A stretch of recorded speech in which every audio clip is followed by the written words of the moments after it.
and welcome to another exciting episode of Gem Collectors with Shawn. And I am really stoked. I have to make up for missing the first show last week in 1 1/4 years. That is probably a record, remember, especially at least going back 5 years when I got COVID and then long COVID. Still dealing with a little bit of long COVID, but I tell you what, I can really feel the difference. I just, the passion is all rolling in me, and I can't do anything but want to spout out and show you the items I'm getting down to that are really some treasures. And I hope everyone appreciates it. And I know and I realize some of the times the items I show go beyond maybe your budget that week, or maybe you already blew the budget buying something else, or maybe even for the month. So I find that when I re-showcase things, I never discount them much because I don't add that much.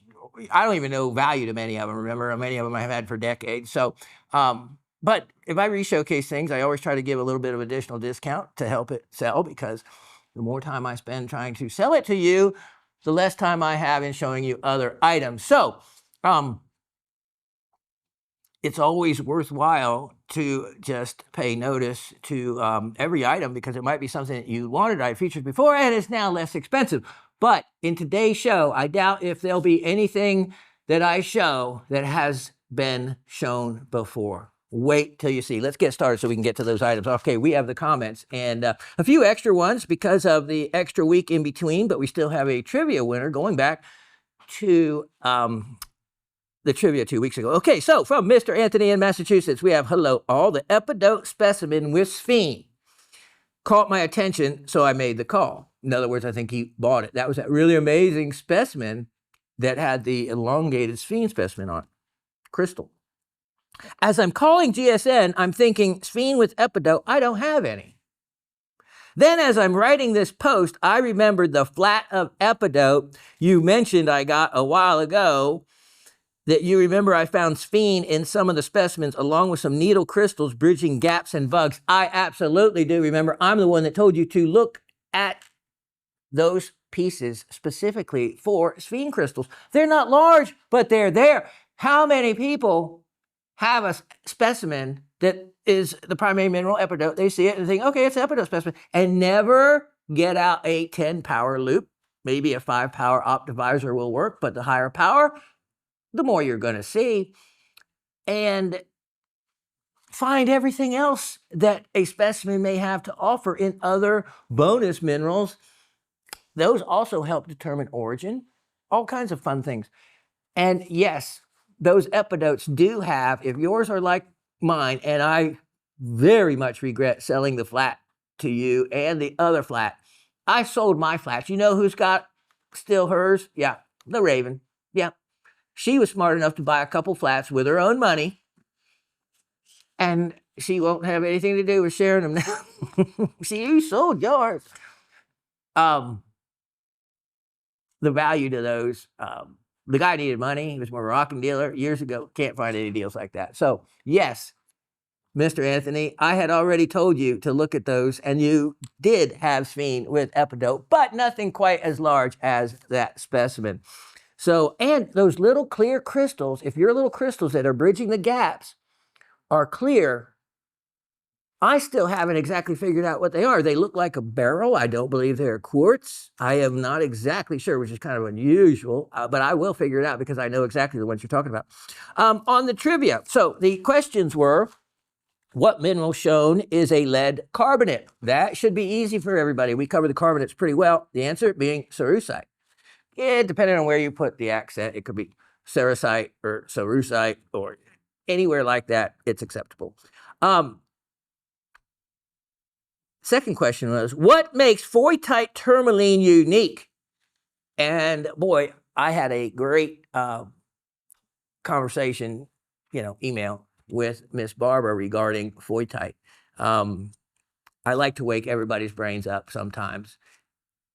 A vacancy dominant gem, I don't think I've ever offered. I don't think I've ever heard of it. I don't think I've ever heard of a vacancy dominant much of anything.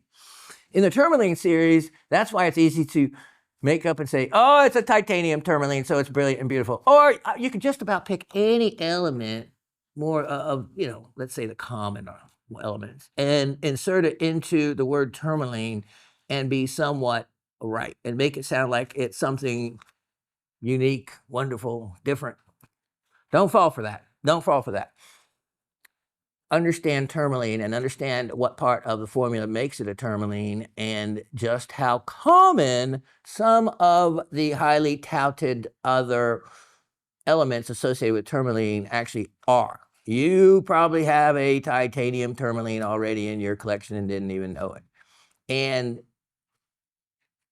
well, I also have a incredible additional source in the Raven. Remember, she floats around and knows and is loved by more people than I am, but knows all the other, and is right down the hall, has keys to just about everybody's offices because she takes out the dog for Mike and Pat's office and walks their dog. Of course, the animal lover that she is, et cetera, et cetera. So, point being, a lot of people don't realize just how wise that little owl is, and so she soaks up all this information and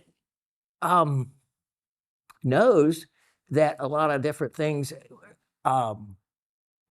when they're offered, she'll come back to me and say, Shawn, is that really anything special? And things like that. And so I don't have to watch all the shows without knowing what's going on in some of them. So I just tell her, I mean, you know, and share a little bit with all of you. Okay, now, let's see. Where do we go to from here after mentioning that?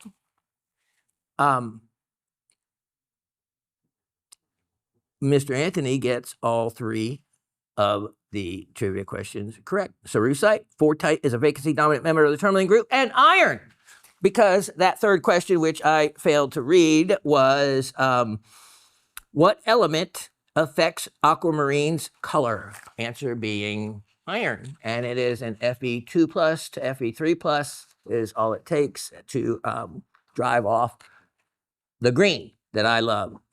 Cindy in Pennsylvania, hello, Rock family. That was some amazing photography today. Kudos. I just love it. True dedication to showing us the best of your specimens.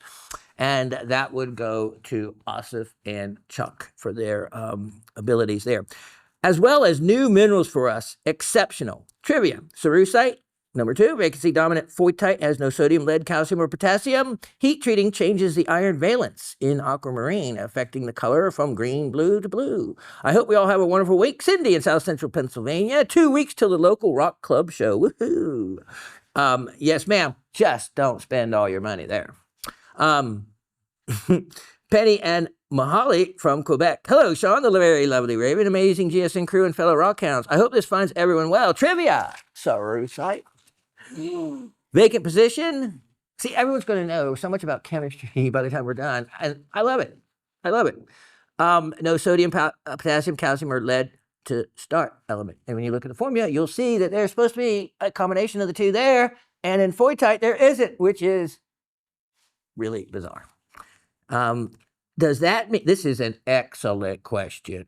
Does that mean that all the Orongo Mountains beryl with tourmaline is Fortite? You are absolutely correct. Per the science and per one of the huge Sumed and Orongo Mountain dealers has quantified and qualified it as much that pretty much, not pretty much all. I hate to use the word all. It's so all-encompassing. But let's say that 99% of all the, quote, shoral tourmaline or black tourmaline, as we speak, little Corduroy is in the house. All right, Corduroy. Fortite is the dominant tourmaline as opposed to shoral. It is, especially when you see those fine little crystals, even the bigger ones. Go to Mindat and you can see that it comes in small, tiny ones and in bigger ones. But yes, you can assume that it is Fortite before you would assume that it's shoral. That's probably the best way to put it. Chuck, I think your seat's ready to go there anytime. I don't think you'll get in the way. And Actually, great timing because there is a comment that addresses Mr. Corduroy here. So good to see him. All right, so we'll bring you in just a minute there, okay? Miss Barber says, hi, Professor Shawn, Raven, GSN crew, and the whole Rock family. Here's hoping you get some really nice brookite from the chicken bucket.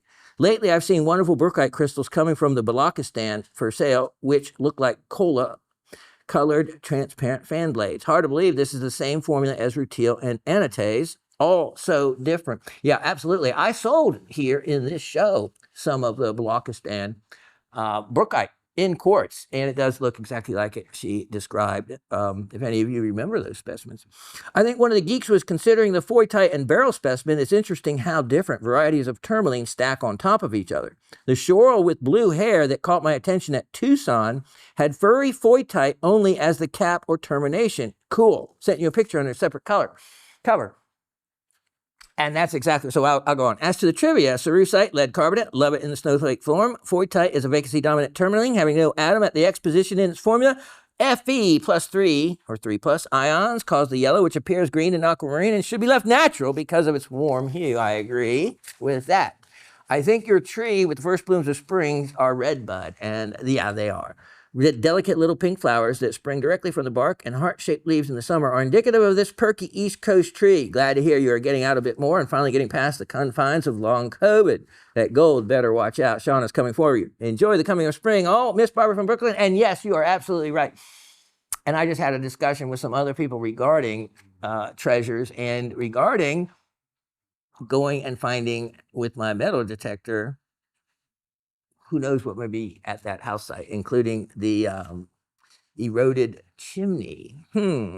So, Barbara, is there anything that you don't know something about? That's awesome information. And yes, we have 2 trees that are kind of blooming. One is pinkish and one's a little bit more red. I am sure one of them is the red buds because it seems the developers all plant them after building a house. Cheap, I'm sure. Miss Barbara goes on to say, this is the dark type of tourmaline with the blue hair I saw in the 2025 Tucson video, except it was purchased in Brazil. Lo and behold, so listen to the magic. Lo and behold, you pull out the Orongo piece and talk about foytite.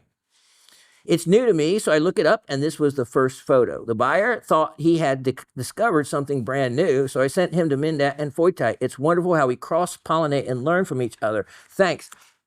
Yep, so I opened that picture up, and of course I was already familiar with that picture and foytite as well. And again, like I said, it would be difficult to describe foytite unless you had a specimen to feature and show it. That was that one, Chuck, you know, with the really tiny crystals, the black crystals with the mixed color beryl. And I had the specimen, and I didn't talk about it before because it wouldn't make sense unless I showed it. If I showed it, I feel I should have to sell it. And so I finally decided I would. Somebody, and I'm leaving up to whoever got it to recognize what an amazing value they got. In any market, that would go for quite a bit in a auction environment. So in a straight up price, if you got it, you got a great deal. That was buying a probably a quarter for a nickel kind of deal. So yes, Miss Barbara, that was a great photo, and I'm glad I could add something to your level of education regarding tourmaline, and to be able to also help educate the dealer who thought he had something one of a kind or special. It is. Foytite is seldom found any place else, Brazil, and often isn't recognized for exactly what it is. So pretty cool mineral gem when it is a vacancy dominant type of situation, at least for us chemistry geeks. Miss Gabby says, greetings one and all, returning from a baseball tournament in Houston, Texas, and getting caught up on my favorite podcast. Thank you. Well, I wasn't supposed to win the contest again, but thank you so much for the beautiful tourmaline quartz. Another nice score.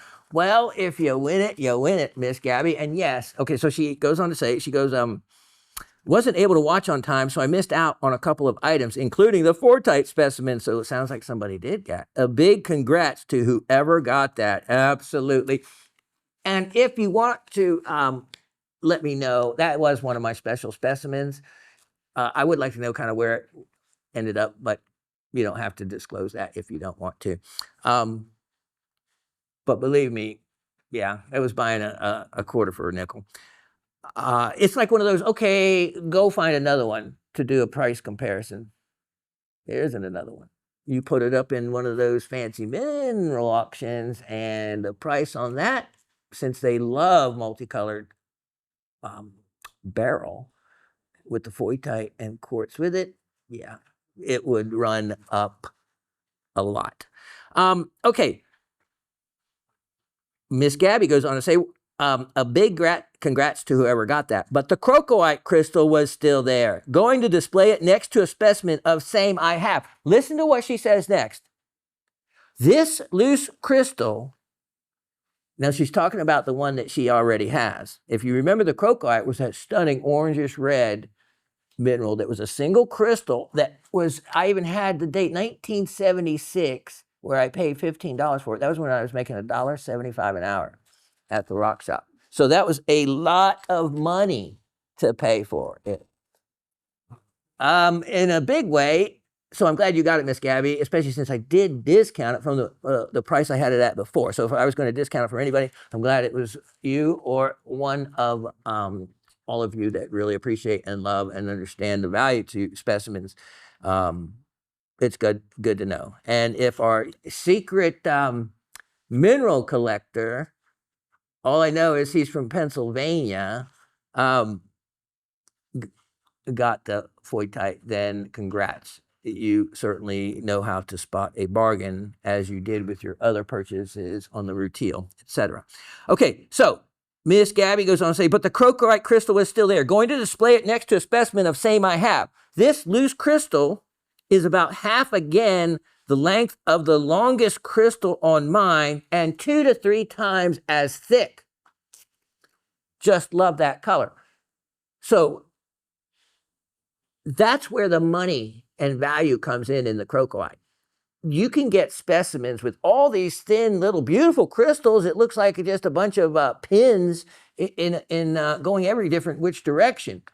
The rarity and the value in crocoite comes from single crystals that are long and thick and have the etching in the top.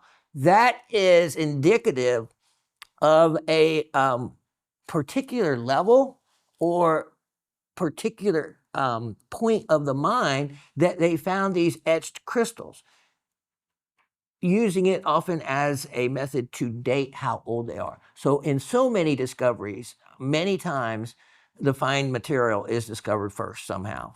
And it's harder to find good stuff unless you're talking about the Sweet Home mine, where amazing things came all along the way. But so with the world of the crocoite, the big single crystals that were so collectible, yes, they are from a while back. So it's good to see that you can display it, because it also is a favorite bright color that I love as well. Same thing like pyromorphite, I'm a fan of. And Shawn, you're spot on when you talked about the brain power of the geek group I am in. They are as kind and generous as they are intelligent, and I love them all. But I have to be completely honest. I am a neophyte when compared to them. I am blessed to be a member of the group. I get the feeling you prefer us not to withdraw from the trivia, so just in case my answers are correct and I win again, please redraw. LOL. Yes. So I do want everyone to take part if you want to in the trivia, even if you've won before. You can opt out or not. You can win every week if you win every week. So it's just the magic of the show. But I will honor that if you win, Miss Gabby. You did do really well in the What Am I's, which I think we're going to do today. All right, so the answer is cerussite. I couldn't help but send you a couple pictures of a beautiful dioptase I have with my cerussite crystals from Arizona. Beautiful indeed. I don't remember the exact wording, but what I took away was that fortite is missing atoms in its chemical makeup compared to other tourmalines. That's good enough for a vacancy-dominant answer. Iron, thinking Fe2. Yep, Fe2 and Fe3. And I'm so happy. It sounds like the treasure hunt is back on. Woohoo. Yep, that is in regards to finding the dilapidated chimney. Hoping, like I said, there was no ADT, there was no wall safes, there was no safe in the floor. And few places they could hide treasures. One of the places they truly did, it's just not a TV thing, was have a removable brick or stone in the works of the chimney. And remember, they also did not have chimneys that were made of all this false material like they have now. Also, they didn't have metal detectors. So if you were clever, you could create a great hiding spot in the chimney, which they did. Remember, things built in 1820s, they had to go through Union raiders. They had to go through Confederate raiders. You know, we're in Georgia here, so, you know, Sherman's March, no telling what kind of adversaries they had to go against, including the native Cherokee, who they invaded their land. But the Cherokee weren't thieves. They just wanted their rightful nation that we signed and gave them, and then broke the treaty, as we were so famous for, with the Native Americans. One of the biggest tragedies that I don't think the U.S. has still completely dealt with. But that's just my opinion. When I think of changing the Gulf of Mexico to the Gulf of America, it should be the Gulf of Native Americans. That is the name. And the thing also, you know, I've traveled the world. I've been to 6 continents. Americans have a opinion from other that we're arrogant, and that is a deserved opinion. When we say we're Americans, people think that we're from USA. But do you know that rightfully anybody in South America, Central America, all we do is live in North America, and we're called Americans. Someone from Brazil, they could be called an American. Someone from Guatemala, they can be called American. Central America, South America, North America. We kind of took the name for ourselves and relegated it to mean nothing but the United States. I don't think that's fair. But, you know, that's just my opinion. What is that worth? Not a whole lot. Okay, Miss Kathleen in Kansas. Miss Kathleen. Good afternoon, Shawn. I am the one that is thanking you for the wonderful deal. I only knew what I was looking at from the education I gained from watching your live show years ago and your YouTube show. You are more than welcome to share the information with the family. I was able to get exceptional deals on some jewelry pieces originally sold on Gem Shopping. There was an online auction with pickup only about 30 minutes from me in a small town called Hillsboro, Kansas. I only recognized the value in the jewelry from watching your shows. I even recognized 2 of the Alexandrite rings because I had seen them on Gem Shopping years ago. The man in charge of selling the estate jewelry did no research before listing the items. I love those kind. He saw she had some large diamonds that he kept for himself to sell on eBay. There was no reserve on any jewelry, and starting bid was $5. Can you imagine starting bid on any Gem Shopping item for $5? Your potential to get is stunning. What a deal. This lovely woman had a huge collection from all hosts on Gem Shopping, even Mike's Southwestern Indian-made jewelry, of which I purchased one turquoise ring for $15 and an amber bracelet for $15. I purchased a pair of coral and sapphire earrings that sold on the show in the early 2000s for $30. That had to have been a lot of money. The ring that originally caught my eye was a black opal and diamond ring that, by the quality I know, it had to have been purchased from Gem Shopping. I had to have this ring for my collection because I didn't have an opal yet, and I love opals. Opals are my favorite stone, as you know.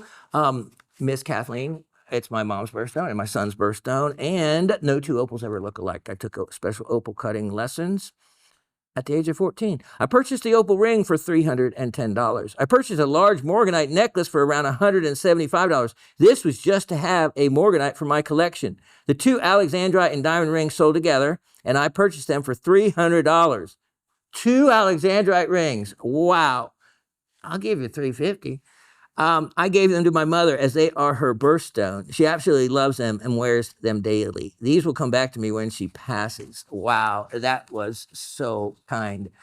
I was only able to obtain this wonderful collection from the knowledge I gained from watching your shows. I will always trust your judgment. Thank you. I've been watching your show each week, just not as vocal as before. I've been helping my mom for almost 2 years now battling cancer. I take her to all surgeries and chemo treatments. My dad is 86 years old and my mother is 78. They are both living at home in the country with no assistance, so I help as much as possible. She is winning the battle with cancer so far. You truly rock. Miss Kathleen. Thank you so much. Wow, to credit me for your knowledge, well, it takes you to retain it. And that is what I try to do, make it fun enough that you do retain the knowledge. And with the trivia, add a little boost there in helping you think and want to retain it as you watch the show, if you participate in the trivia. So thanks. And I don't have all my paperwork from Miss Kathleen, but in general, if you remember the sapphire and diamond ring by chance, she actually, it was actually heavier. So she had it taken out. It was 2 points heavier than what I had listed. And she had GIA do an origin report.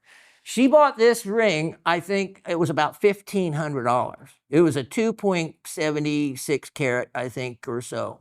Ceylon sapphire, Sri Lanka. That, as opposed to Madagascan origin, Thai origin, Tanzanian origin, is, you couldn't hope for any better unless it was Burmese or, of course, the impossible, which you would have had to give back to me. No, the amazing cashmere sapphire, which would have been a $500,000 stone. To get the origin report done was brilliant. Even though it costs hundreds of dollars more, the amount of money it adds to the value of the piece to have that origin report far makes up for that. So very smart of you. In general, I just remember this. It appraised, so she used a local appraiser, so it was completely independent, for 5 times what she paid. And she bought that ring in this show. I knew I was selling it inexpensively. And I knew that one would probably should be in that range if it would be Ceylon. I didn't know it was Ceylon, so I didn't get the benefit of adding the premium for it. Very wise of you to do so. Also, she bought that large greenish hue aquamarine that had a bunch of diamonds on the side and a lot of gold. She paid, as I can remember, around $1,700 for it. It appraised independently for $15,000. $15,000. You could take that appraisal and cut it in half, and it'd be an incredible deal. You could take that appraisal and cut it in fourth, and you'd still be doubling your money. So, well done, well played, and you know how to spot a bargain. For the rest of you, you're saying, what were these things? This is when I was selling off that estate that I had mentioned, that I had created many of the rings for her 30 years ago. And she had passed away, her husband had passed away, and I was just working with the executor of the estate. Therefore, I had control to be able to offer some things at amazing bargains, and Miss Kathleen picked up on them. Very good. Miss Karen, the chicken night person. Hello, Shawn, Chuck, Asif, Latif, Uriel, production crew, and all rock lovers. Hope all is well. Hope this chicken night gal didn't leave anyone out. I love these shows. You definitely make them entertaining. Yo, I might get a little wordy on occasions. I didn't mean to give you so many clues. You're right, I couldn't help myself as I kept adding and editing. Haha. Follow our answers from questions directed to me during Monday's show. The Brookite and Smoky Quartz was from Magnet Cove, as I said. Moses Hill, a.k.a. the Rutherford Deposit, as I said. Yes, I learned from one of your shows the Smoky Quartz color was due from aluminum. If you might recall in my clue, I had punctuated aluminum with 3 question marks. Yeah, I don't need that many clues. I wasn't 100% sure, but thought that was what you had mentioned. You are correct. No, I personally did not hear or see any discussions about arkansite. Since then, I've been learning about the difference of brookite located at Magnet Cove. I didn't have a chance to watch the trivia questions, therefore I'm not able to join this week. Have fun all. I'll be back next week. Cheers, Miss Karen. Miss Karen in Texas goes on to say, welcome to Thursday. Now, this would have been last Thursday. And this is where little Mr. Corduroy gets mentioned. Welcome to Thursday.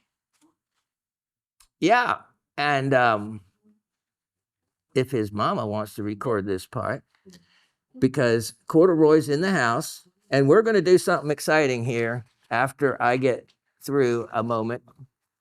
And we're going to let Mr. Corduroy here in a moment open up the rocks for the first time. I haven't even seen them. I just watched the end for trivia question. Sorry I wasn't able to provide answers. I'm laughing because I had watched the show over and over, stopping it before the trivia portion. Thought I was really paying attention, but I wouldn't have been able to answer the first question. Not a loss because I'll go back later and learn.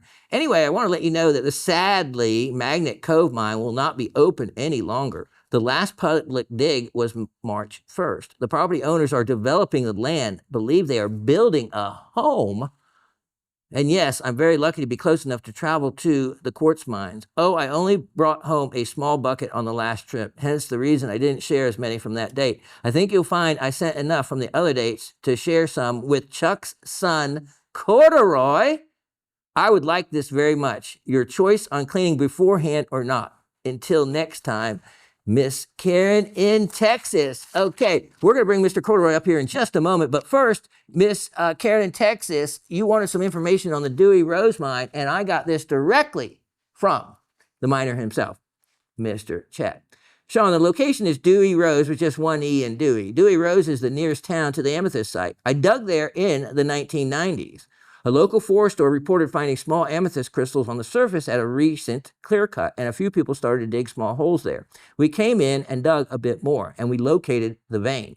This is, by the way, everybody, how it's done here in Georgia. And I'm working with the Quartz King here. This is his writing. And this is how you can have just a plain piece of property and bust, most time, like I said, bulldozer operators bust into a quartz vein, which can lead to amethyst, rose quartz, aquamarine, and others. So we came in and dug a bit more, and we located the vein, which was straight line and vertical. Over a few years, we dug down about 10 feet and 20 feet in length. Now, this is years. This is hand digging. We harvested hundreds of pounds of clusters and single crystals.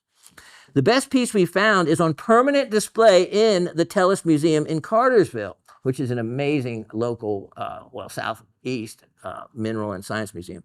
Tellus is a wonderful museum of natural science, and it has the best display in the world of minerals and crystals from Georgia. If you visit, you will see my name on about 30 of the displayed specimens. I told you, Mr. Chet is the Quartz King, and you should see some of the items that man has dug. Museum quality, obviously.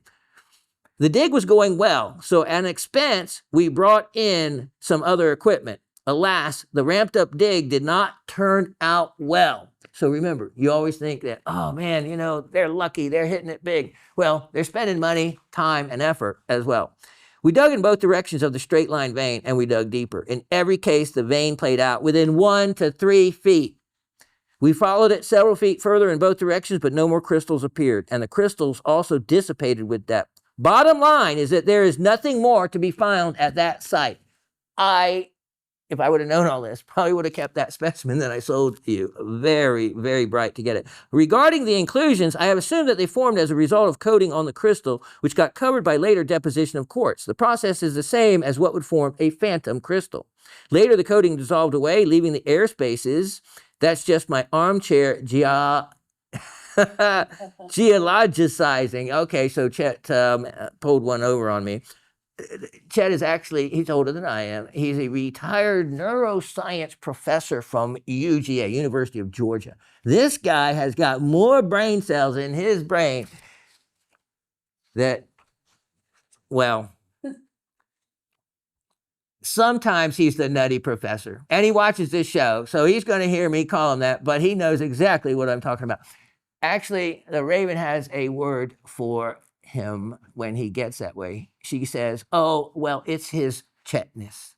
And he likes to prefer, for me to prefer to say that as opposed to nutty professor.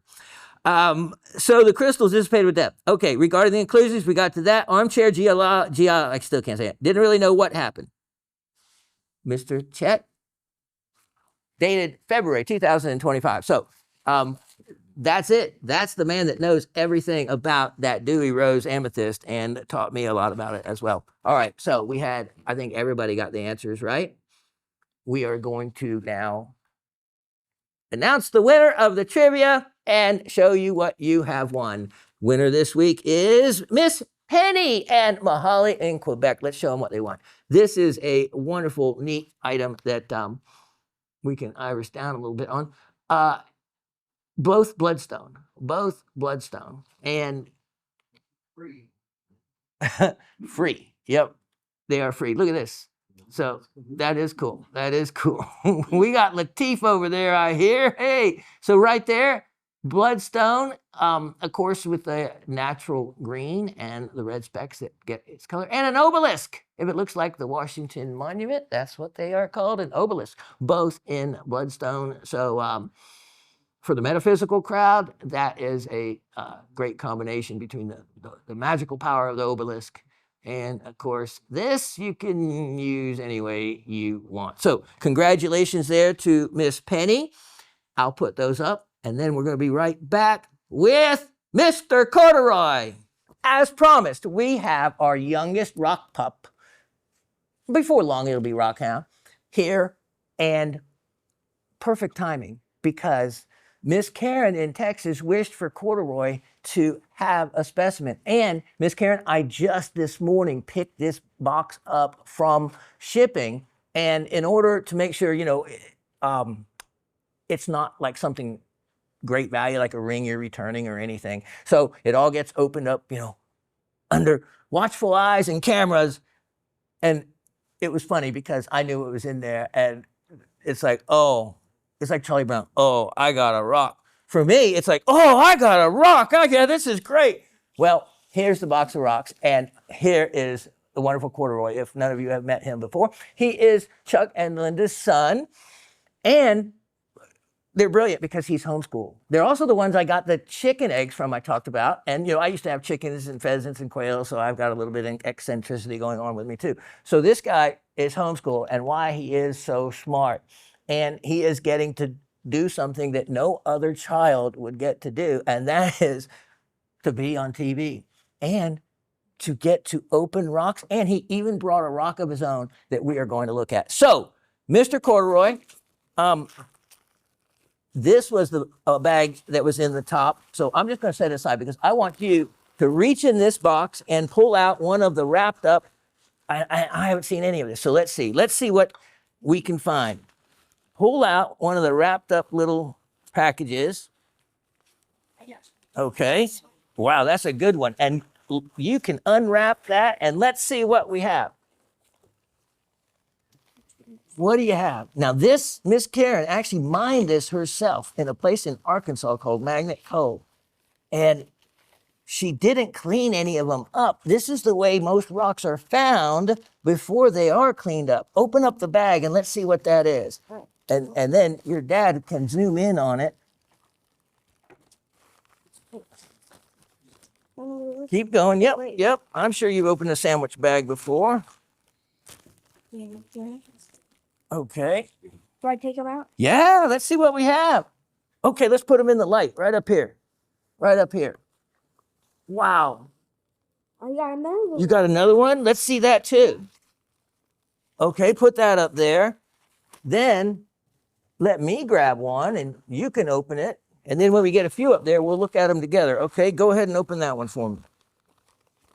These have never been opened before. This is the first time I have ever done this in 8 years of doing this video cast, that we have been able to open specimens right on the show before they've been cleaned. Oh, what does it say? This is, says, can you read that? No. I bet you could. But those are some big Moses Hill, yeah? Yeah. Okay, so this is where they're from. Why don't you pull them out and put them with the others? Oh, that looks like something, doesn't it? Yeah. There's more. There's more. Yeah. 2 more. 2 more? Well, Miss Karen wants you to have. Whoa. So, I think there's another one in there. Yeah, there is. Awesome. Okay. Now let's look at any of these. Look at this. Yeah. See it on the TV too? Look at that. Now that is smoky quartz. That is really cool. And what I'll do, I can use a pressure washer. I can use my ultrasonic. I can use just a toothbrush and some good old elbow grease to be able to clean these up. Look at this. You see those crystal tips sticking out? Yeah. Look at that. Wow. Yeah. So if we clean, look at that one. Look at that one. That is really cool. I cannot wait to check out some of these. Oh, look at, here's a big one. Look at that. Yeah. We iris down a little on that there, Chuck. Let's see what we got. Oh yeah, we need to turn those others off. This is a good batch. Can you see some of those crystals under there? Yeah. Okay. You see anything there you want to keep? You want to pick out anything from that batch? That boy's smart. Let's see his clapping. Man, you're good choice. He's a natural. He's a natural. Okay, smart man. So show everybody, put it in, see the camera so where it can be seen. Show everybody what it looks like so they can see your choice, and show them the other side also. Look at that. And when you show it, you want to turn it so those crystals show like that. You see how much prettier that looks? Mm-hmm. That's why you picked it, isn't it? That is some really, really nice. And so it was Miss Karen. Do you want to thank Miss Karen? Thank you. And thank you who? Miss Karen. There you go. So I say it loud enough to go into my mic. Miss Karen was so sweet. She sent these after she dug these herself just the other week. Okay, so this one is yours. I think she would probably want you to have another one. Do you want to open another package or pick one from there? Open another package. All right, I knew. Smart man. Let's open this one and see what you have. Oh, another one in a bag. Open the bag up. Ooh, uh-oh. I like the sound of that, but not if you get to pick. Let's open this up and see what we have. Okay, pull them out. Let's see what we have. Is that one big one? Yep. Oh, my. Ooh. That is a whopper. Let's put it in the light so everyone can see it. Look at that. Now, that could be a gamble. We see a few crystals right there. Could be a bunch of mud. Look at that. That's awesome. Yeah. Now, do you want to pick another one, or you want to trade yours for anything? You want to pick another out of this batch? Or you want to open another bag? Open it. Okay, it sounds like a game show. Okay, let's see what you can find in this. You want to go through door number 3. Oh, okay, open the bag up and let's see what you got. There you go, pull on that. Ah. All right, let's take them out of there. Oh, that's okay, we'll clean up the mess. I want my hand in there too, I want to have fun. Oh, look at that crystal face right there. Well, I don't think I need to give this guy any help. I think he's got his eye. Yes, he is. He is. He's probably got laser eyes and can see through the mud. All right, set those out there. Practicing for his rock hound competition in 3 weeks. Oh, does he have a rock hound competition? 3 weeks, yep. Well, how can you beat this? I hope you win. He's got to identify 15 minerals with 15 rocks. You better. I hope you're my ringer. I hope you're my ringer, man. Okay, pick something. Pick another specimen out of there for that you have to clean up at home now for as part, and you can show like one uncleaned and one clean, so you can pick a couple. I might get this one. Or this one. Which one you want? This one. You sure now? Is that your final choice? Final answer? Wait, no. No, don't let me. I was just teasing you. Don't let me change your mind. You do really well on your own. Oh, that's got a good crystal shape. Just that one you had.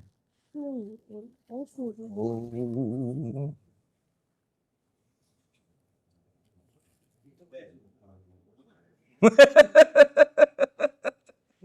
I'm sitting here making funny faces at when he picks them up. It's like, no, not that one. The old eagle eye over here. All right. What you got? What looks good to you? Because you never know. You got to clean the mud off. That's when you find the real treasures. Mm-hmm. You want to like get something big to clean?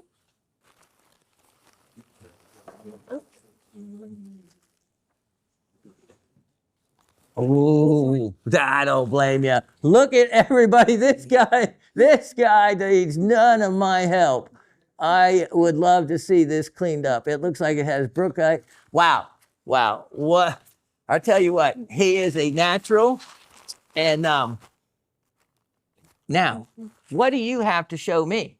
This. And what is that? It's a rock. I think it has crystals maybe on it because I see green. I do see green also. Where did you find that? In my driveway. In the driveway. What have I told all of you before?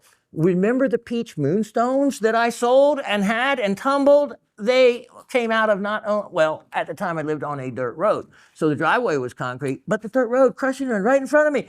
Rock pounding was as simple for you as going to your driveway, right? For me, it was going down to the end of the driveway to the gravel road where they lay down crush and run. And crush and run is brought in from local mines, from just local mines. And they do have a quarry near them, so I'm sure it's from them. So let's look at this at a closer angle.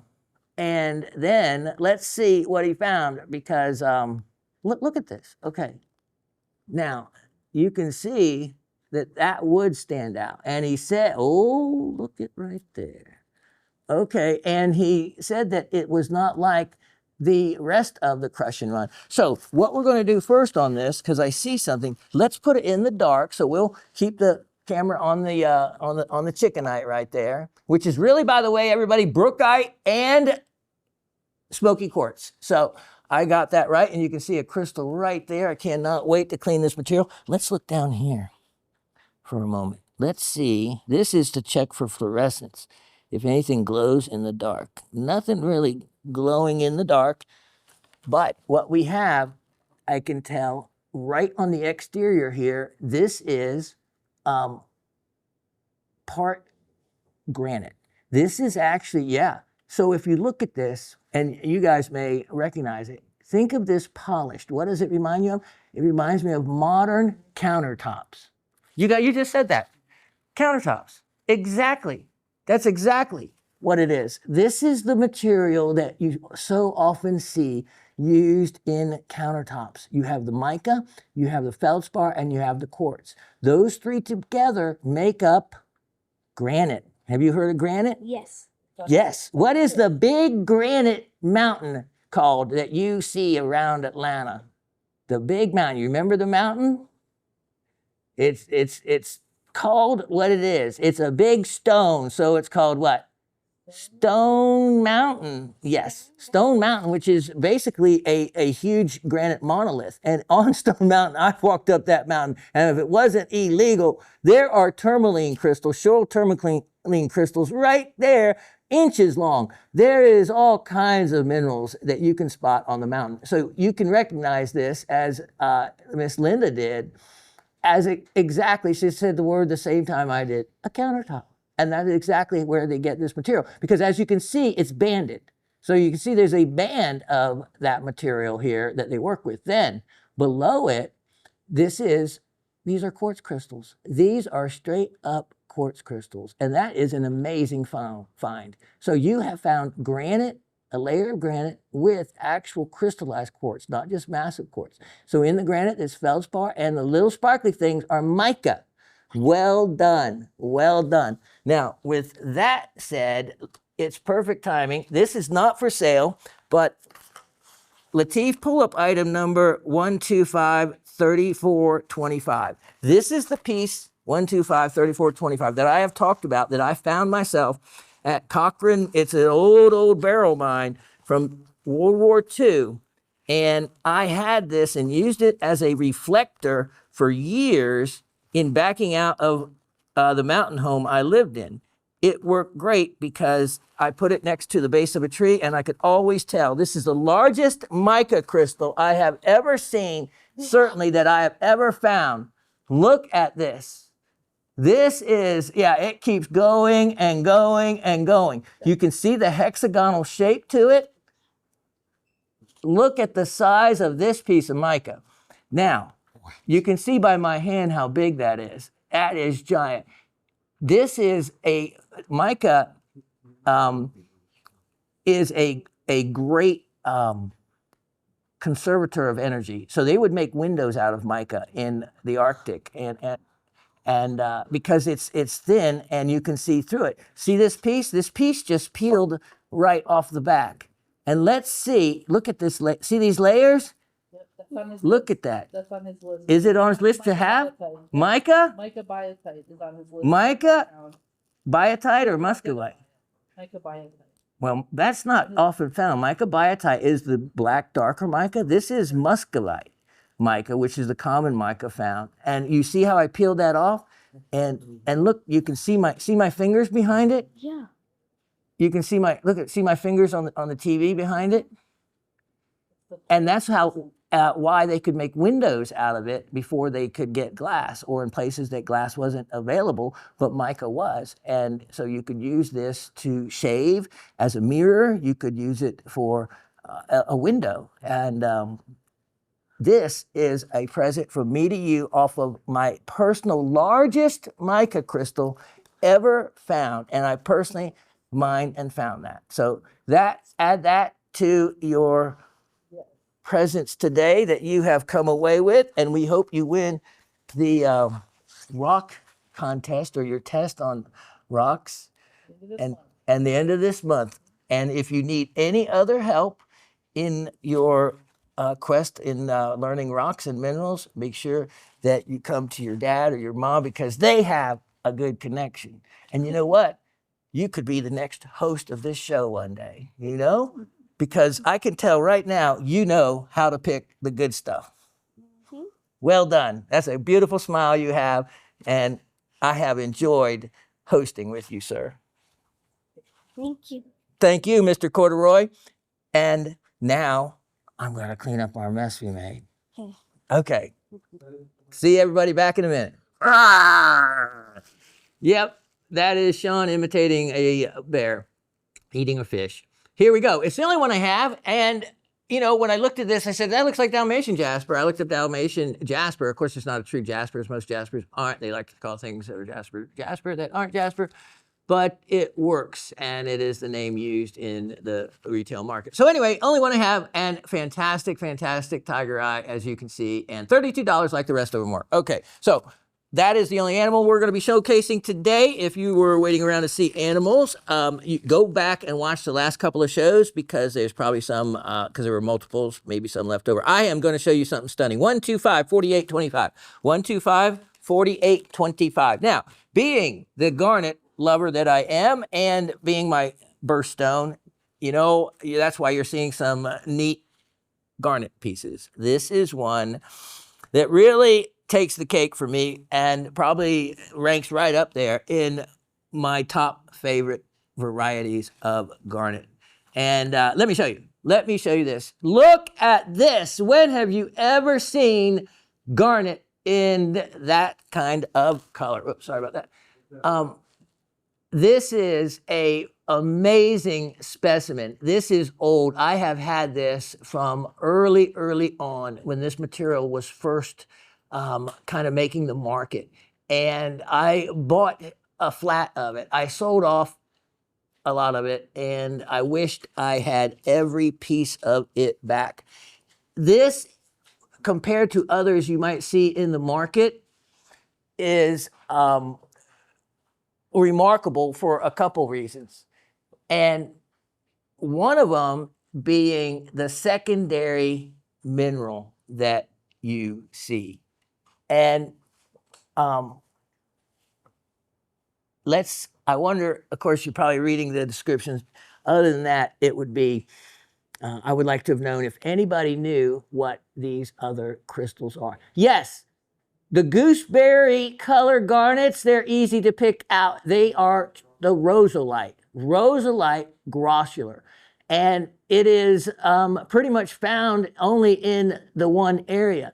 Now, these other crystals are euhedral, beautiful shape Vesuvianites. Look at that termination and how square that is. And then there's not just one. There is several. Then look at also all the little tiny micro garnets across this entire specimen. This is why out of the entire flat I had, I kept this one. It was by far the best for the shape of the garnets. And here is the other tell, the dark black centers. This is, and you can see that in these garnets. For some reason, that is one of the ways you can tell you're getting a real deal from that locality, are the dark centers. The Vesuvianites are plentiful, whereas other specimens I see, you get maybe one or two. Look at the beautiful symmetry of the garnet crystals. And then all the little vugs and pockets are just full of them. It is in a friable type of matrix that, you know, if you wanted, you could probably wiggle that garnet out of the matrix, which might be pretty cool. There's enough of them. Look at that. Look at these. This is, out of all the ones, as we come out away from this a little bit, out of all the ones that I had and have seen, is by far the best combination of the Vesuvianite and the rosalite grossular garnet. Now, the bonus is both fluoresce beautifully. The grossular, but the Vesuvianite fluoresces wonderful, wonderful. This is certainly one to take to the closet and enjoy in so many ways. Look at all the Vesuvianites. They are everywhere when you get to looking. And then look at all the garnet crystals. That's what makes this uber special. You actually have little tiny, I see little tiny quartz crystals as well. And that's pretty neat. That's pretty neat bonus, because many times it's just like a friable, almost silica, non-crystalline matrix. But I definitely see crystals. Look at that. Look at that dark center. Look at that Vesuvianite termination. Perfect. Perfect. Look at the clarity. Now, rosalite from this locality, it is known to be opaque like that, or, you know, translucent. To get a crystal clear one is not how it is commonly found. This is about as high a grade of a specimen you could hope for, unless you had like one with a single crystal or something aesthetically beautiful. So as we come away from this, you can actually see the size of it relative to my hand. This is a wonderful cabinet quality specimen. You can see how little pieces fall off, so, you know, don't worry about that. There is many displayable angles. I happen to like this one, the multiple. If this went up in an auction, look at that. Wow. I think it would be bid well beyond any asking price, because again, it's one of those, go find another one. I got this one decades ago, and I am being a garnet. I am turning it loose. You know, I still got to get that tooth, and oh yes, we have our needs. And I have a price on this that is a fraction of what the market value of it would be. Price on this, only $348. Only $348. Take advantage of it, because there's not another one. I don't even have another small one like that. So that is indeed treasure. And by the way, Miss Karen, thank you so much for the brookite and quartz pieces. I am going to have so much fun cleaning them, and as will corduroy. And, you know, oddly enough, corduroy at the end of the month has a rock, is it test or a rock hound? The Science Olympiad is sponsoring it Oh, really? for third grade and sixth grade. He's competing against third and sixth So he's competing against third and sixth graders, grade. and he's in second grade, and he's competing in the rock hound category type. Yes, and he has to identify 15 minerals and 15 rocks. Wow, he has to identify 15 minerals Quality questions. and 15 rocks and quality questions about them. Oh my, Mr. Corduroy, if you do well in that, I tell you what, it would deserve a prize from me. So you study on them, and if you need any help or through your parents, I'll be happy to help you on that. Wow, that is fantastic. I know people with their graduate gemologists. You know what? They wouldn't actually know rocks. They know maybe about gems, but rocks and minerals, no. You'll probably end up knowing more than them by the time you're in fourth grade. Maybe not even that long. So well done. I know you have an eye for picking out the good crystals. $348 on that. That is a jewel. Now, let me show you something else here. Item 1254425. 1254425. Only have one set of these, and this is perfect timing, being that Chuck and Linda also raise chickens and eggs and all. Well, they can relate somewhat to this. How about this? Being Easter, what no better time to have a turquoise Easter egg hunt. I am not kidding you. This is all untreated natural turquoise. Now, the turquoise that you see it all in these blue, green colors. Well, guess what? Turquoise is very porous. It absorbs even the oils from your skin. And why your antique turquoise rings end up green over a period of 10, 15, 20 years, it's because of the oil in your skin. Over time, it will absorb that, and it turns turquoise green. So it's one of the ways to tell aged turquoise. If it has that. Now, that is only with the porous turquoise. If you have any kind of treated turquoise, it's not going to do that. Also, Sleeping Beauty is such, Sleeping Beauty turquoise, that it is not porous enough, and it will not be affected as much either. This kind of turquoise will. So when you see this yellow, yeah, that's actually turquoise. It may be a combination, have a little more iron or a little something of this, but it can, if they was, also all that could be dyed. Could be dyed blue if you wanted to. These are natural turquoise. This is a vein of turquoise or similar chemistry. Here is the jewel. This one piece is worth the whole batch. And if you wanted to actually clean up the shine on them, you just have to rub some, well, you can use lip wax, just any kind of birch bee wax, and it can put a nice additional shine. Or if you are a lapidary and you can really polish them up, these would polish up well. But these are all natural color. And I thought it was a good time. I've had these for a long time. And I thought, being Easter, that it was a good time to already to sell them, because $48 for all of them. $48 for all of them. That is a giveaway. Now, let me show you. Yeah, that, you know what? That's almost the price of a real egg anymore, isn't it? Huh? Geez. 1,500 carats there, set of eggs. What a deal.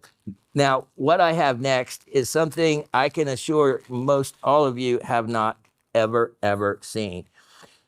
If I say it's a polylithionite to trilithionite stone, what would I be talking about? Well, that may be a trivia question, so keep it in mind. This is item number 12558. Let's see. 125. Shawn needing his glasses. 56, I believe. Yep, 125, 56, 25.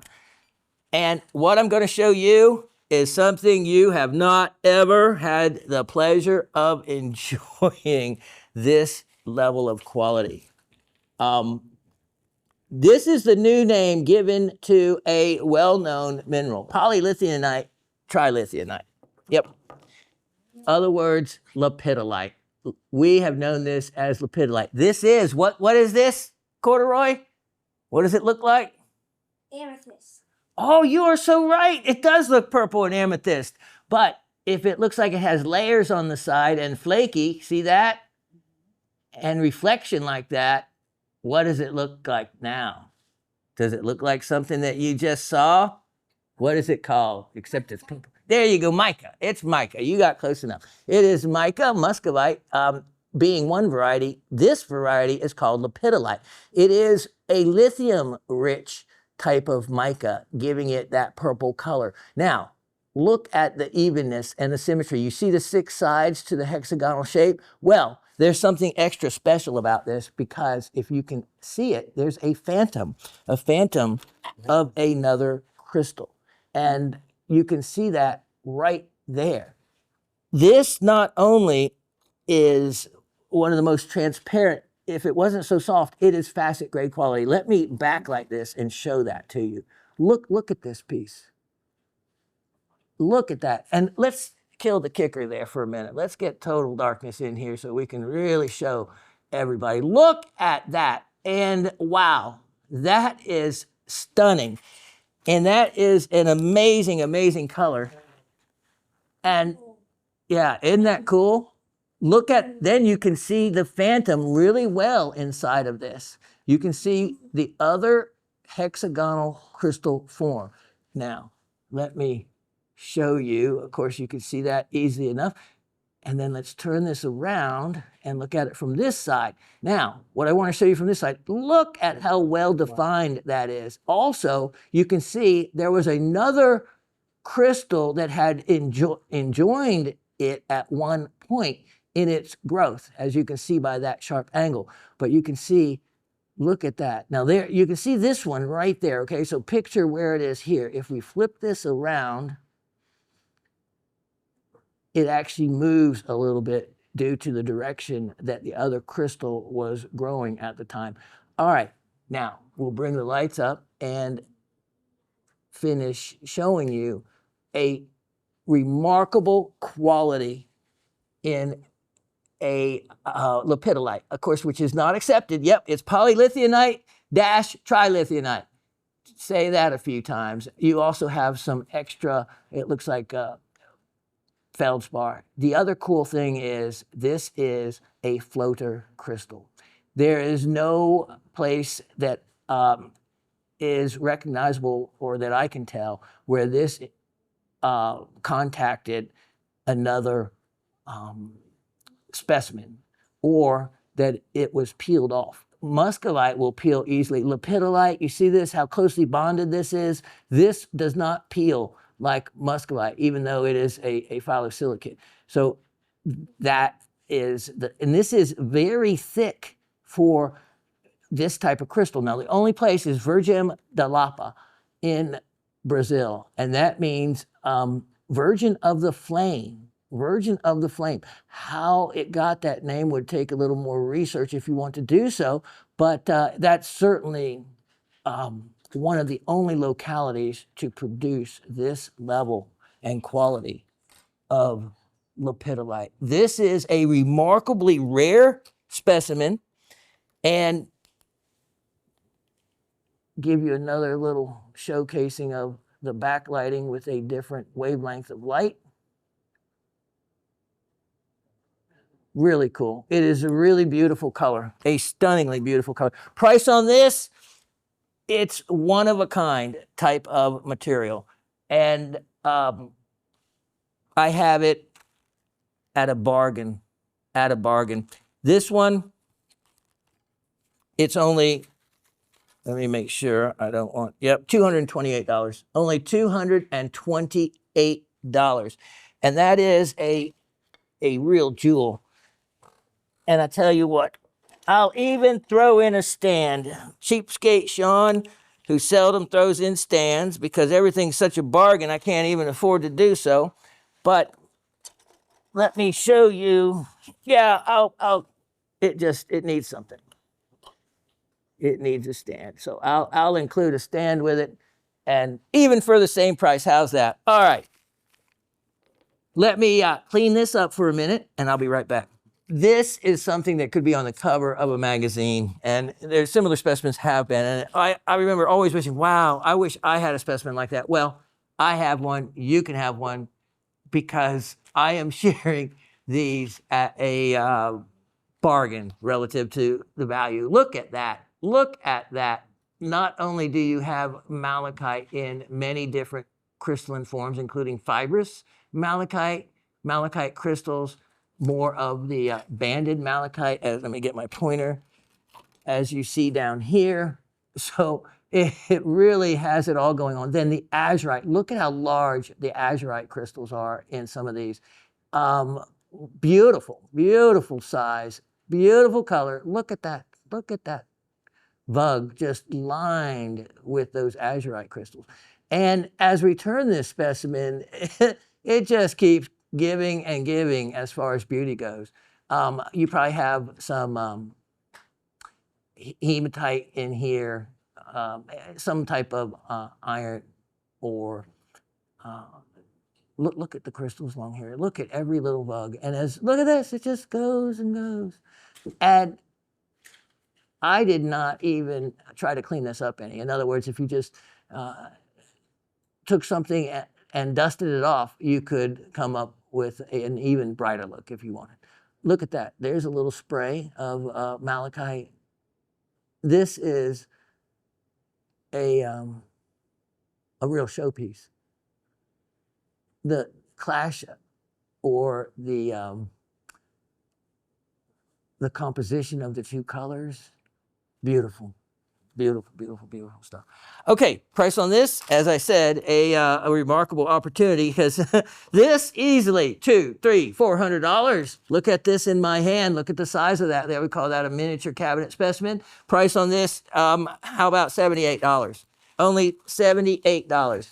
Now, let me keep going. I have another stunner, and this is item number 125 4525. 125 4525.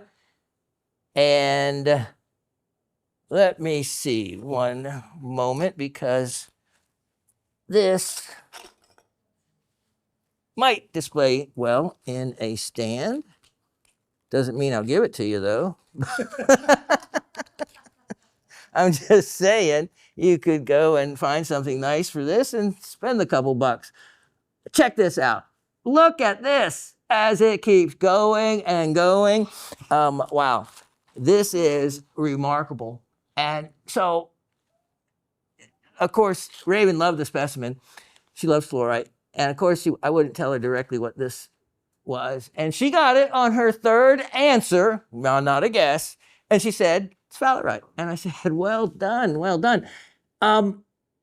We were talking about one of Corduroy's stones he's supposed to learn is one called Galena. And Galena is, besides being a city in Missouri, but it is named after what they were mining there. Look at this. Here is a galena crystal right there. Galena, of course, being lead ore, and galena is simply lead and oxygen. So it is almost all lead, and but it forms these wonderful cubic crystals, and you can see that. Look at that perfect cubic crystal right there. Then look at these. These are classic shape sphalerites. Really beautiful. And then you can see a little bit on some of them, a reddish tint or glare, known as ruby jack when it gets into the reddish colors of them. There are minerals on here that I have not identified everything. We have fluorite, of course, at the top. And this is some, I think, yellow sphalerite. As we know, sphalerite can be faceted when it gets in those colors of orange and red. Then you have, this is what is super, super unusual. And I tried to find another example of it. And I couldn't. The closest thing was from the Denton mine. And what you have, look at this unusual type of etching. But what it seems to be is a secondary growth of sphalerite over sphalerite, which is something I've never seen before. And I have had a lot of sphalerites. Oh, there's a twin one right there. I have seen a lot of sphalerites. And to see this in more than one of them, you can see that unusual etching here. Look at this. Here's another one.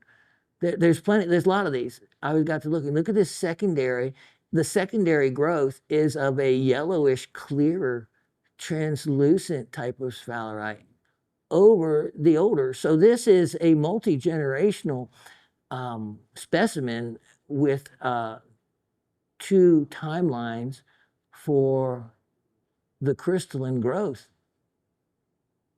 on them. And it's stunning. It's stunning. This is one you can spend hours looking at. And I have a feeling, look at this, see this multiple growth? You can see the outer one and the inner one.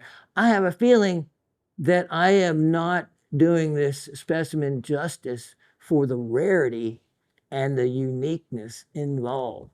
I have kept it because it was unique and hoping I would learn a little bit more over all this time, but I haven't. And there is nothing that I saw remotely similar to multi-generational growth.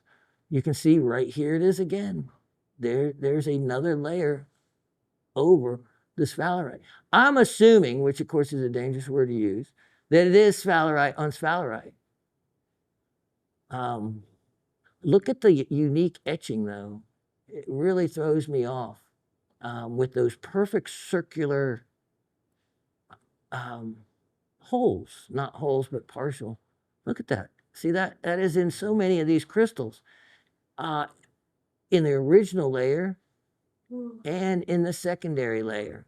So if you like something different and unique that I am not charging for, so to speak. Oh, look at the back. Look at the back.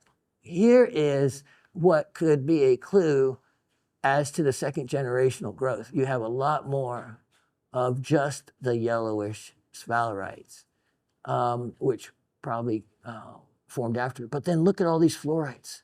Look at these beautiful fluorites.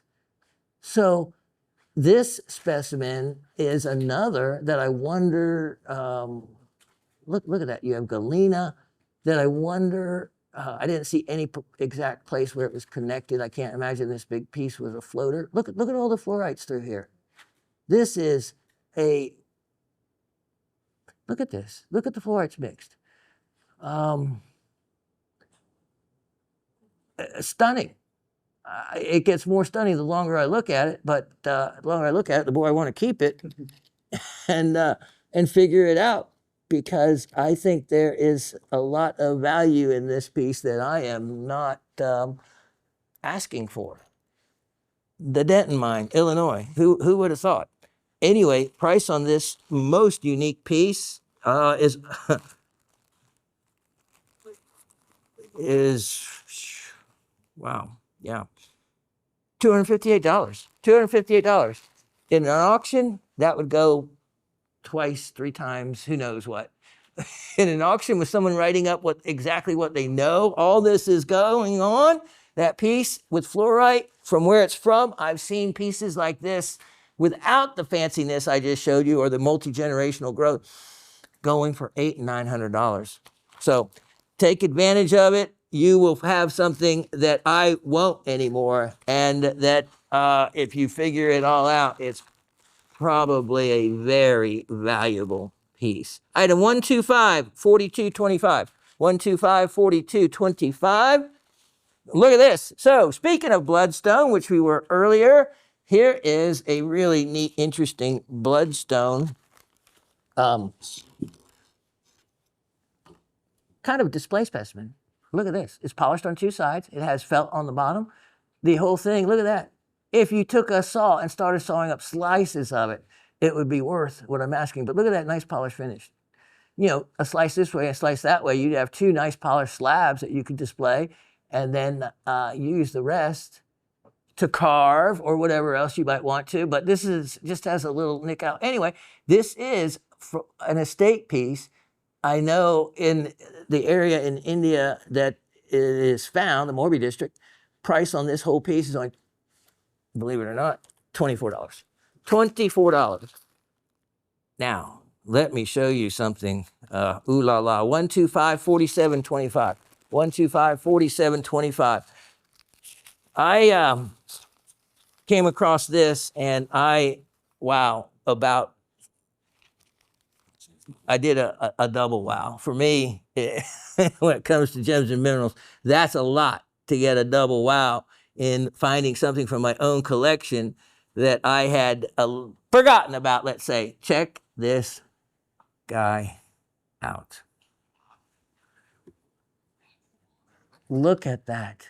Look at that. This is a stunning specimen I have had for a long time. Forgot about it for a while. And then when I rediscovered it, that's like, oh yeah, I remember that. But I don't know. You know, I've told you about my collection before. Now, you're ooh la la over that, but that's not even what the ooh la la is for. This is what it's for. Yeah, this side. Let me show you. This is some stunning rubellite and green tourmaline. So let me show you as you know, the way tourmaline is with the outer rind, this is a watermelon. So you have the outer green rind and then you have the inner red that you can see in this part. But it's tough to always show the red. Let me show you from the bottom. So someone has taken, this wasn't me, someone has taken a slice off the bottom. So it gives you a good idea of what you're seeing. Look at the rubellite red, and then this, I think this is a really deep saturated color of red. Let me see if I can get enough light in there to be able to tell. No, it's tough to do that, but we can certainly look at the beautiful, beautiful greens along the edge of this. Look at that. This piece, if I sliced it up, that's probably what I would enjoy doing, and then put on a flat lap, polishing those slices, each of the slices. And it's so large that you could make some beautiful, beautiful pendants from those pieces. But look at that. Look at that. That is a gorgeous specimen of tourmaline. Let me put one other thing in here. I don't think this is bright enough, but I just wanted to look into some of those reds a little bit if I could.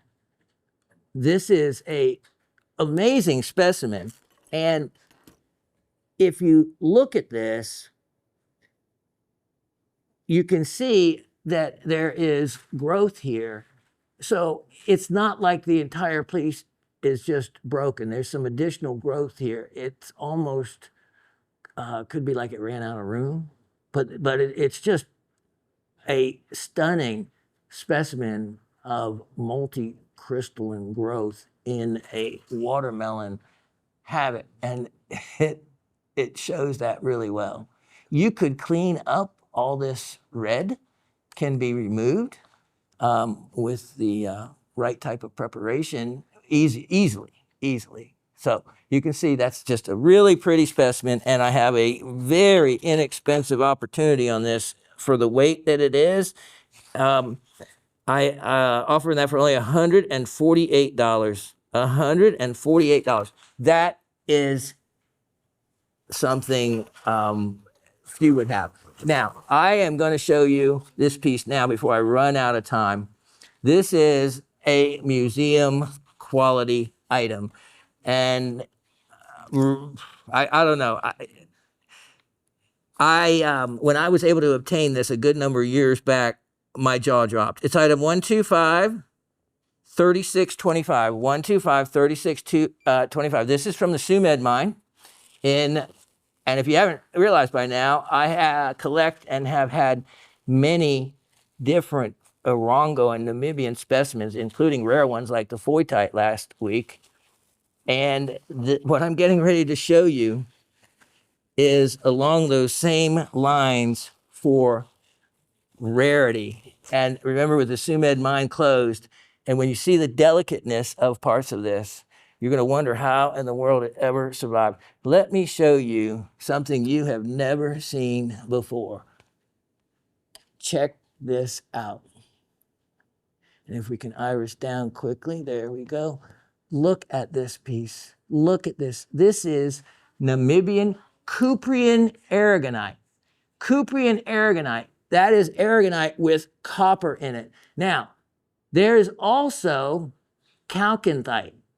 Chalcanthite, and I'll show you that in a minute. First, though, look at this aragonite. Look at those marshmallows of classic aragonite beauty. Then look at this. Look at those crystals. Tell me that that they aren't some of the most remarkable Mother Nature grown, I don't know, words there aren't words. It's like, how does nature do that? Let me show you a little bit more to those crystals. When you can see, let me get the light in here. When you can see, look at that. Those type of crystal points like that. That is striking. Mother Nature is amazing. Look it back in there. That is another world into itself. I would love to see a fast time delay, I guess, or fast motion. It would have to be pictures of how those grew. Look at that. Look at that. Look at how excellent the condition that they are in. As I turn this around. Now, this is one of the rarest types of aragonite. And you can see this grew in multi-stages because you have the white aragonite. Then all of a sudden you have completely separately a separate crystal formation growth of the Cuprian aragonite. Now, you see another word up there called chalcanthite. Let me show you what I am referring to for that. But that is after we go right over here. Look at this growth. Look at that color. And then look at this neat little head of broccoli right there. I mean, how cool is that? Okay, so what you're looking at over here is aragonite, but it has been colored, that color, by a different source. Look at this. This is museum class stuff. Look at that. For this to have survived all this time in the shape, it's because I actually didn't display it for a long time. It was just put up. These are additional, see these little gray places, these little crystals? Those are intentionally there. Mother Nature putting them there. But look at, let me get my pointer.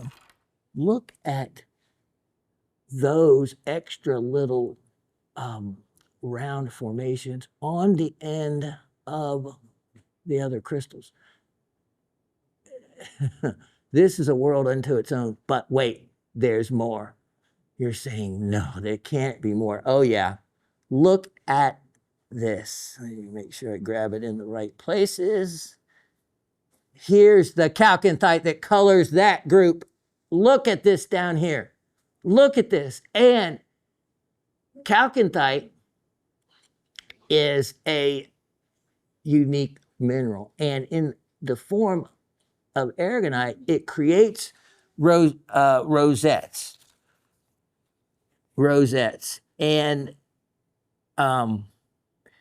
you can see those rosette formations here. It's kind of, let me see. Oh, here they are also. You can look at it, see how they form these rings. And then in this case, you can see those, look at that. That is baby blue. And you have those kind of rosette formations. I saw another word used for them, and I guess the word didn't register in my mind long enough to retain it. But it is a word used that was implied specifically for chalcanthite and the formations found on aragonite in the Namibian material, producing those circular formations and a name they gave them. You can look it up in Mindat. Mindat has it. But look at this. Look at this. So this is that blue. As we come away from it now, you can maybe get a, actually, look at that. It actually, I'm kind of not trusting myself, but look at that. It stands on its own. Now, look at the crest of that. Look at the top of that crown. That alone would be a dynamic picture by itself. But there's more to it than that. Let me see if I can flip the switch. If you put, look at this, for it to spin, and then you get to see the entire piece. Look at that. That is a museum type of item indeed. So chalconthite is a copper sulfate, just a copper sulfate. Here's the trick with water. Here's the thing that you have to watch for in certain pieces, but certainly not this one. Chalconthite can be grown at home. Yeah, you can grow your own chalconthite. It's a copper sulfate. It's those beautiful blue crystals you can make, but it certainly can't be done. Look at this. So I changed the angle on this a little bit, and you can display it like that. This, it looks like a creature almost, is a multi, look at that, view piece. It takes my breath away to look at it, but I have other stuff to go and my time is running out, so I better get going. $878 on that, worth every moment and bit and crystal, and wow. And it's a Sumed mine piece. If this was put up in auction, being from Sumed, it'd be a couple thousand, 3,000, no telling, no telling. In the incredible condition it is, described with all the, look at that, the bells and whistles and the frills. Yeah, the price on that would soar. Only $878. I just love looking at it on the monitor, but I got to get going. So I'll leave it there. Here is another beauty. Look at the colors of nature together like that. Look at that. I mean, that's stunning. So let me remove this and let you look at this kyanite spray.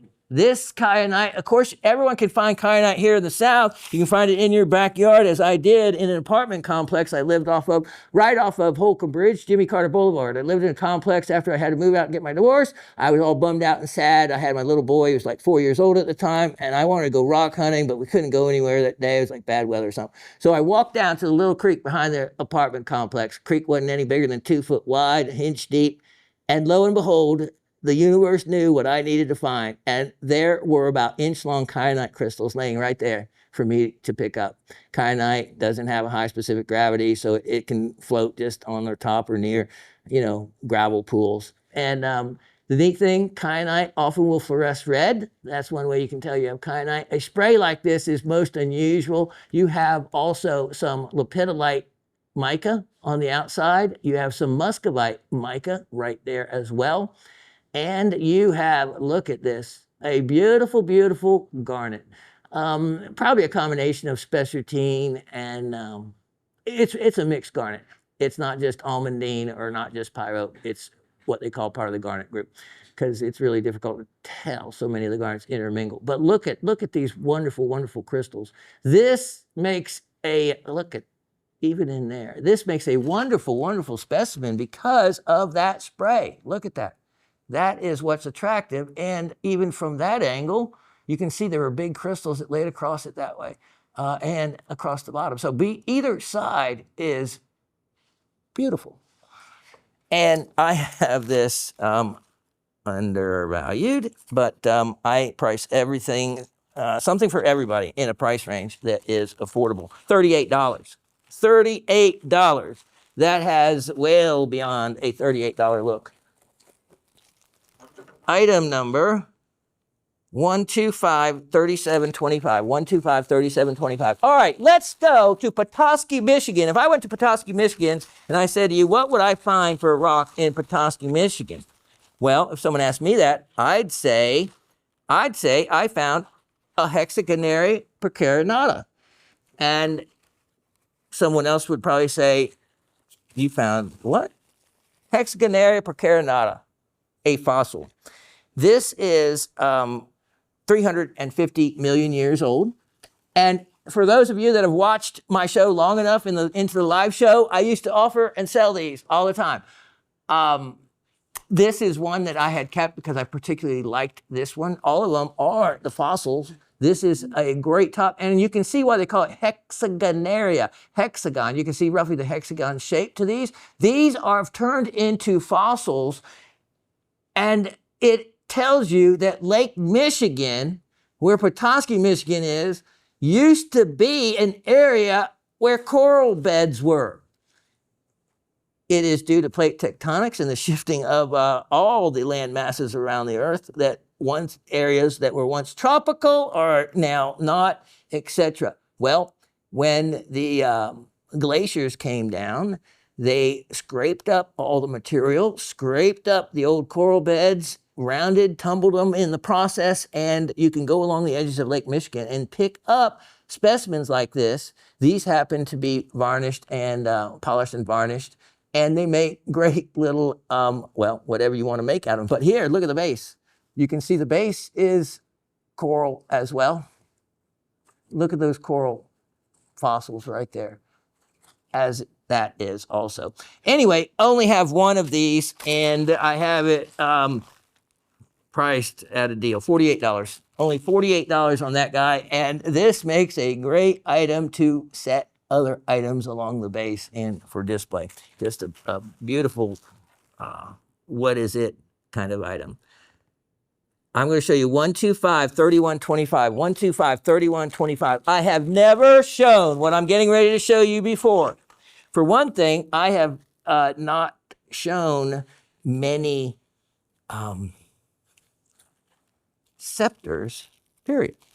Scepters are rare. Scepters are where the base of a crystal is narrower than the top part. It's where the crystal grows over the original crystal, except not all the way down, leaving a narrower part. I have never had, but they do exist, an aquamarine scepter. Look at this.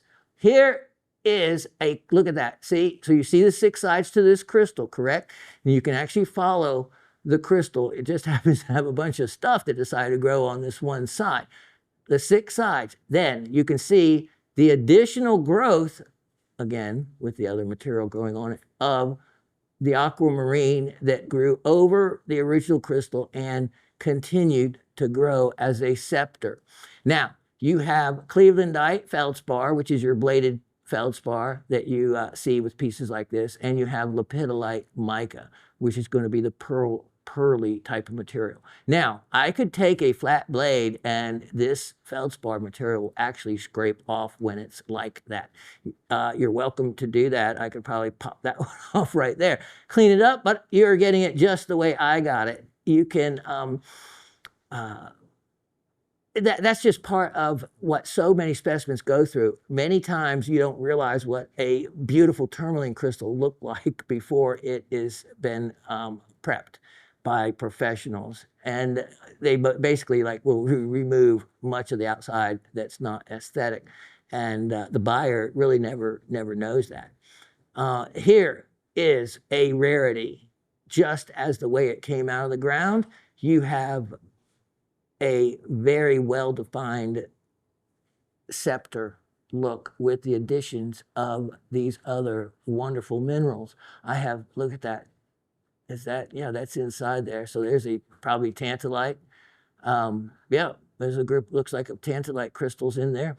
So there could be even an anhydro bubble. You never know. I did not look at it. Look at that beautiful 6-sided muscovite crystal right there. That's one you would not want to remove. That is well-defined and very attractive.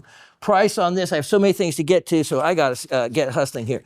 But this is a really rare item. It's only $348. It's one of those, try to go find another one. There is not. The scepter factor to that piece, it would cost so much more than that. The rarity is there, and there's no comps. There's no comparables. There's nothing else that you can ever, you can't go and find another aquamarine scepter being offered for sale. Let me show you. I have item number 125, 3225. And here is a set I put together of some treasures I had saved. And as I take them out, as you see that, you're going to see exactly what they are. Every gem lover should have their own set of gemstone bowls. Look at these. Look at these. It's fun just unwrapping them before you. Look at 3 of them. Yes, one fits inside the other. And I love the sound of them clinking together. You can see how I did that so they don't break. Look at the quality. These are gorgeous. You have moss agate, which is a agate with chlorite. The green is chlorite inclusions. That's beautiful. So we have some of these around, and she puts her crumbs. Her little pieces in them. Look at this carnelian one. Carnelian, natural color to the carnelian, which is, so much carnelian is heated, and you can tell, or I can tell, that this has not been heated, that it's all your natural color. Look at that. You even have some little chalcedony. You see those little kind of formations that look botryoidal like that. That's where the way it formed just changed a little bit, turned it into a chalcedony type of agate. Look at that. Isn't that beautiful? So, and then this one, another chlorite and quartz with some more. Look at that. So one inside the other, the 3 different millimeter sizes, and you can have all 3 of them for only, well, that seems awful inexpensive, but for only $58. For only $58, all 3. All right, let's keep going. I know. I've got 7 minutes, I hope.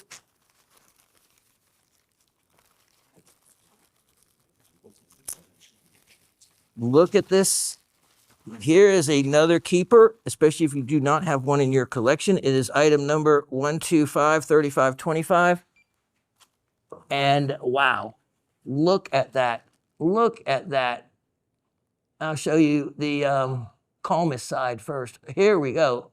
Beautiful vanadinite on barite. This is a little different than any others I've showed you. It has the vugs, it has the crystals, it has the aesthetics all the way around. And it doesn't have any limonite or goethite to turn your fingers color. Look at that. So this is from the well-known Kudo workings that produce some of the really nice quality material. $68 for that. Only $68. Now, I have item 1253925. 1253925. And this piece you'll love. It is one of the metallic looking specimens that gets as much of my attention as something colorful. Look at that. Stibnite, Japanese stibnite. Stibnite is simply an antimony sulfide. It is a stunning material. I've had some stibnite before with stibiconite on it. This one does not. It has, it's from the Ichinokawa mine, the mine most famous for it. And you have some matrix crystals in there that I'm not sure what they are, so I'll leave it to you to figure out what they are. But look at that. That is a real showpiece. They're very desirable, very collectible. Price is only $148 for that. Only $148. Item number let's see, hold on. No, that one was going to be a free item. Item 1254025. 1254025. This is from my Made in the USA collection. Made in the USA collection. What could that be? Well, how about something from our very famous and well-known Topaz Mountain in Utah. Topaz Mountain in Utah. Look at this. Look at this piece. Now, we have some amazing specimens in this to show you besides topaz. Look at the fluorite. Look at the purple fluorite. And then look at the topaz crystals hiding back in here. Look at the topaz right there. Look at that gorgeous purple, but wait, there's more. If you look now, and we go, look at that. Look at that. Look at this one. Of course, many of the topazes from Topaz Mountain have additional growth on the outside. Many of them are completely covered with quartz. But that one, beautiful. That one, beautiful. Look at, you even have internal crystalline growth of additional minerals. It looks like potentially shoral. Not completely sure. Leave a little bit of research to you on that. And this, when you see this, that looks like Elmer's glue, it's not. It's calcite that has been dissolved away to reveal. So this would have been all covered in calcite. And I've done this on other materials myself to remove the calcite. So that's been calcite that's been etched out. Look at that crystal though. Look at the clarity to that. This is a very aesthetic piece from Utah and from the Topaz Mountain. There could be other topaz crystals. I would expect there actually to be other crystals in here, but they, look at that little pocket of quartz crystal in there. Look at this one too. But you never know. You never know. There is another, that's solid. Wonder what that is. How much fun this piece would be to check it all out. And with the purple, that is a real showpiece. And I have a great opportunity, $128, only $128. It looks like I have one moment left with you. And then I'll have to say goodbye. Let me see if there's anything uber spectacular. Of course there is, but this is what I want to, oh, I know what it is. It's right behind me. I'm glad I didn't forget. You have to check this out. This is a one-of-a-kind piece that I have held on to for a long time. Let me show it to you. And while I'm getting that item number for you, this is Nika Mine Selenite. And this is one I've had for a long time. To keep it in the shape that it is, it takes a little bit of care to be able to keep a piece in that kind of shape. And let me, I'm pulling up that item number for you. And this will be the last item of the show. It is a,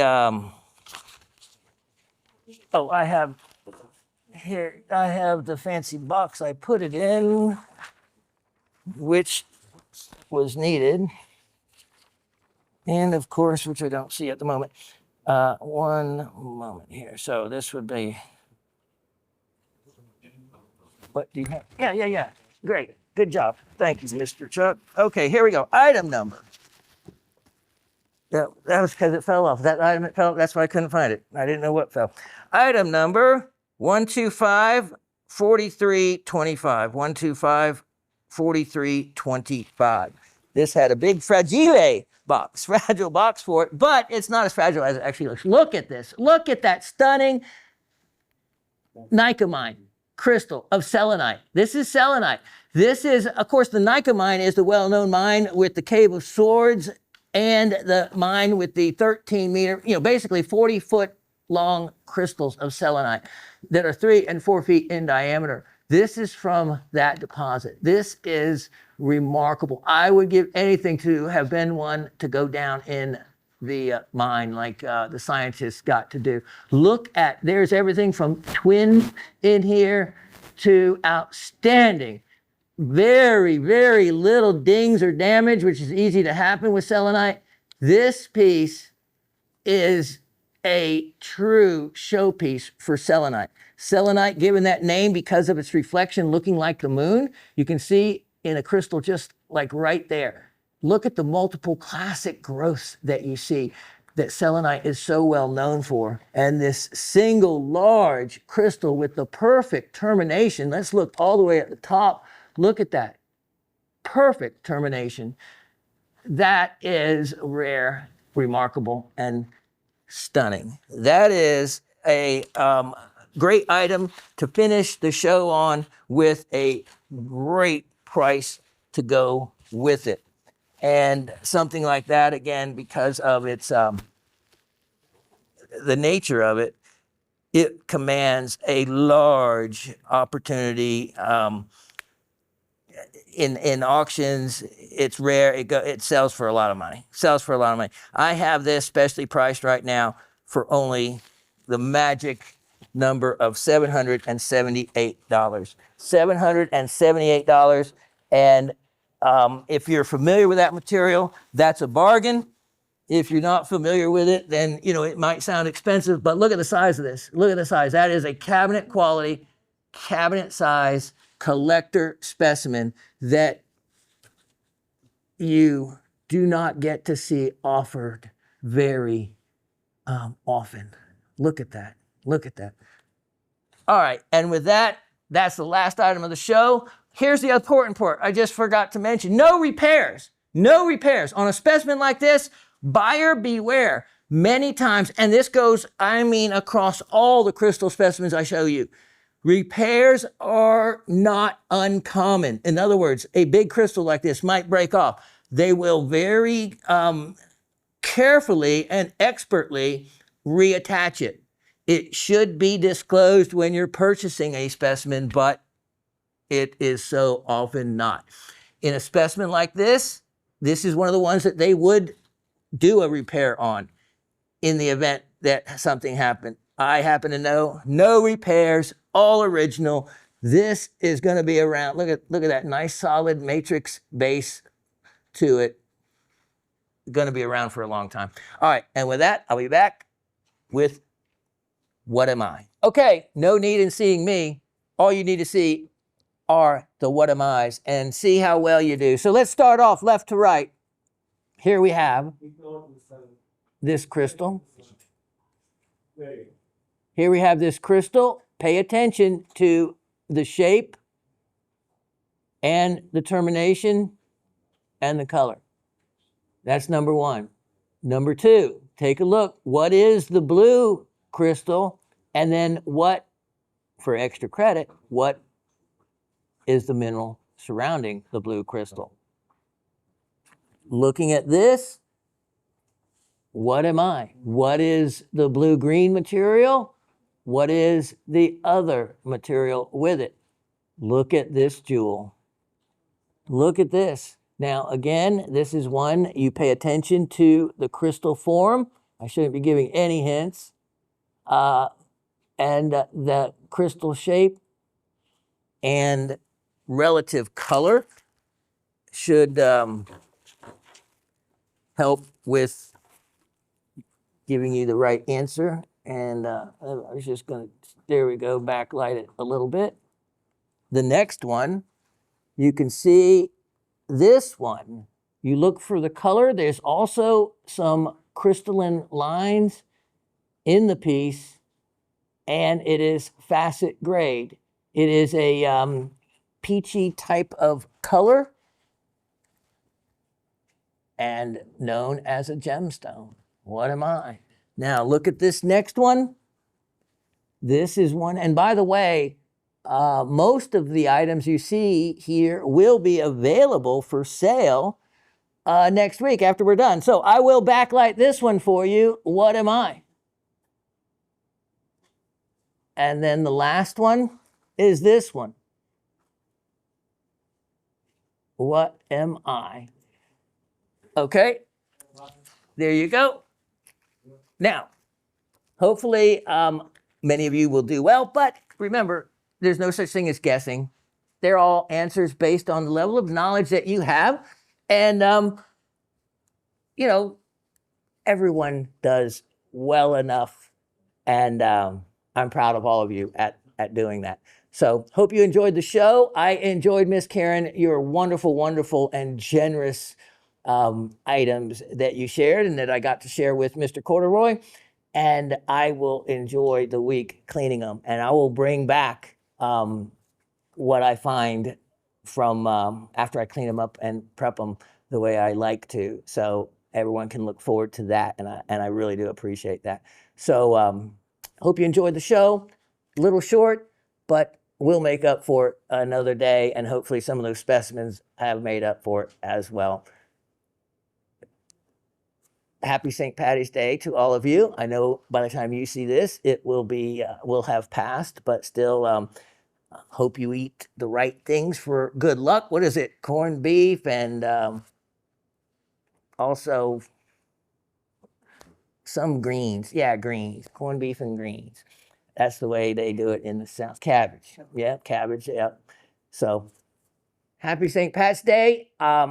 You see, I have my green on today since I'm here celebrating it ahead of time for all of you, and my jade ring, so I won't get pinched. God bless. Thanks so much for all of your support and your continued support. And don't forget, like and subscribe. I haven't done that in a while. It's not really my thing, but I do appreciate the likes and the subscriptions. Thank you. Take care, and I'll see you next Monday. Cheers.